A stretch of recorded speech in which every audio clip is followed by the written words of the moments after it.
Welcome to Invest. We talk about investing, finance, and professional development.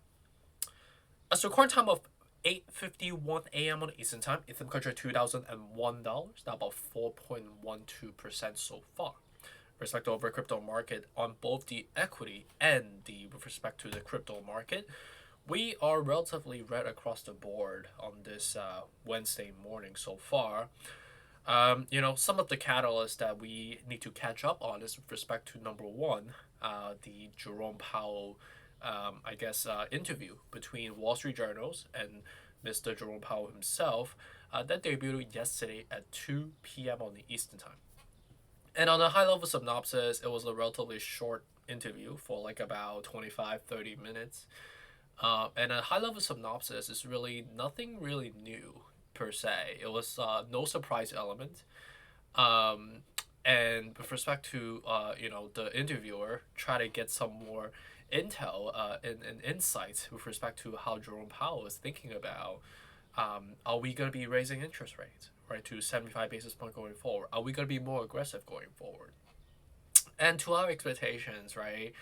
My expectation, going in watching this video, I was expecting that he was going to be a little bit more diplomatic, um, you know, not be super confirmatory, and definitely do not want to scare the market, which he actually, the Wall Street Journal reporter actually specifically said this word that, you don't want to scare the market or be too aggressive in terms of approaching the rate hiking, right?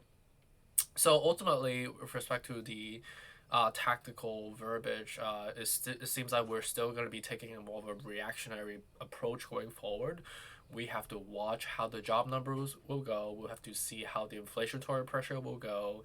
A lot of just pushing it down the road type of verbiage, right? Which technically he didn't really answer the question, right? He just basically kept repeating himself in different, fabric of verbiage, saying that we have to see how it goes in a very again reactionary type of tacticalness going forward, right? So technically, with that being said, it just the market was trying to go up or trying to go down, but in terms of like was it a major needle driver? It's basically like Jerome didn't really say anything, right? He didn't really give us any guidance. He just basically, again, right? We have to see how it goes, right? When you hear something like that, it's kind of a neutral tone.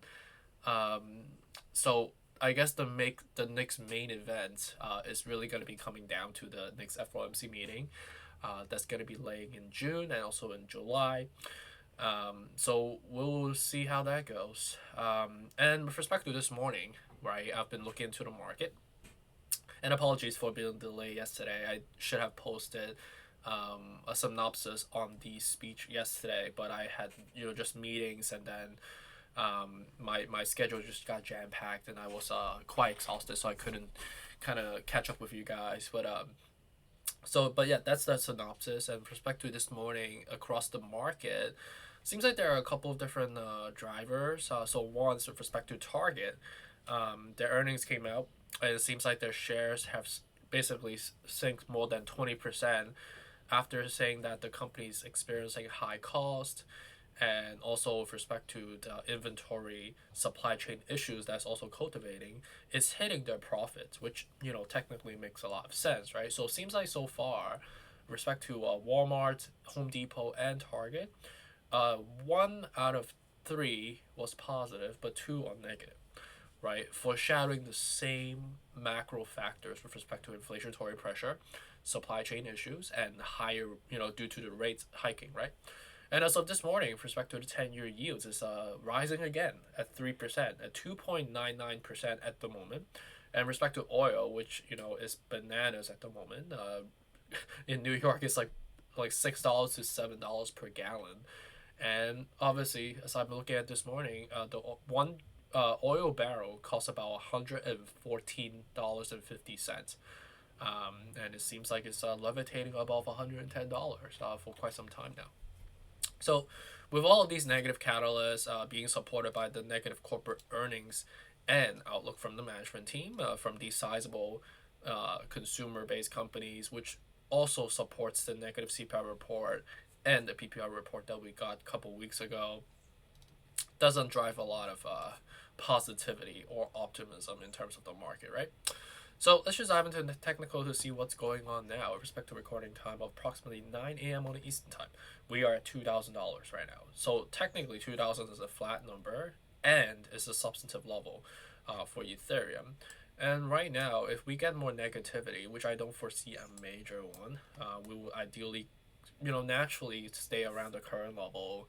But as the day durates, which technically today is a midday, right? But if we see some negativity as we head towards the weekend, and in terms of like any major market macro type of factors that we should be expecting on the agenda front, on the calendar, I don't see a lot of colorfulness. It seems like we should be just gliding up until we hit to the FOMC meeting as a next major world events, if you may.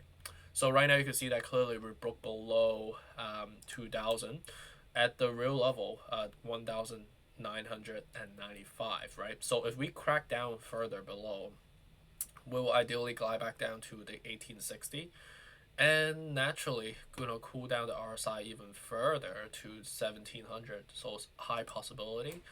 Unless we see something positive or something that's exogenously changing the course of nature of the market, which I don't see or foresee to be to be happening, because the next major catalyst is still a couple of weeks away, approximately a month away actually, right? So we'll see how it goes. And also with the weekend affectation, that's also something we have to kind of bake into the assumptions as well, right? Respect to Bitcoin, down about 3%. We broke through below, so the next level technically is somewhere around like 2,800. If we break 2,800, it will be going down to 25,500. It seems like it's relatively just magnetically stuck around the 30,000, which technically is logical. So we are heading by the threat right now. We are at a relatively substantive resistance support level. But nothing really majorly shocking or surprising based on the verbiage yesterday. But the corporate earnings doesn't help the case either. So we are at the lower echelon of the bullish pressure, if you may, right? So we'll see how that goes. And at the same time, we had 33 out of 70. So relatively oversold still. So in terms of like, if you allow for this macro market negativity to get over and get better over time, you should technically still at a discount at where we're at right now. All right. So for Ethereum Classic, anywhere from current level down to 1850 is still logical DCA from here. Dogecoin down about 4%, anywhere from current level all the way down to somewhere around like 7 cents is still logical. We are trading on like flat numbers right now with respect to a lot of altcoin. Risk management level is still relatively tolerable because of how oversold we are collectively. Cardano down about 7%, anywhere from current level down to 46, right? The flat numbers like 45 are still logical. Solana down about 8% so far at $52. We are basically levitating above the 50, which is a technical level. So with respect to the RSI, I know that we're still relatively oversold, with 32 out of 70 right now. So, it's logical for the long term again, right? With respect to XRP, anywhere from current level down to 37, 35, logical to DCA. Polkadot's down about 9% as well. 10, 15, all the way down to 850, right? All the flat numbers again, right? And Algorand's down about 8%. Current level down to 40 cents, right?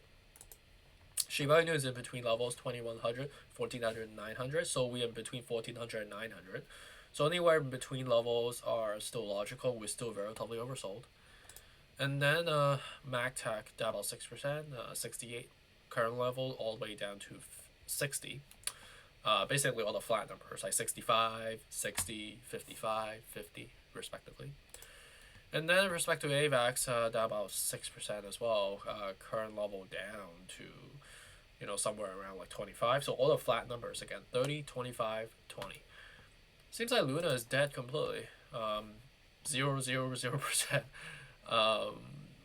it is what it is, right? It's a collapsed asset.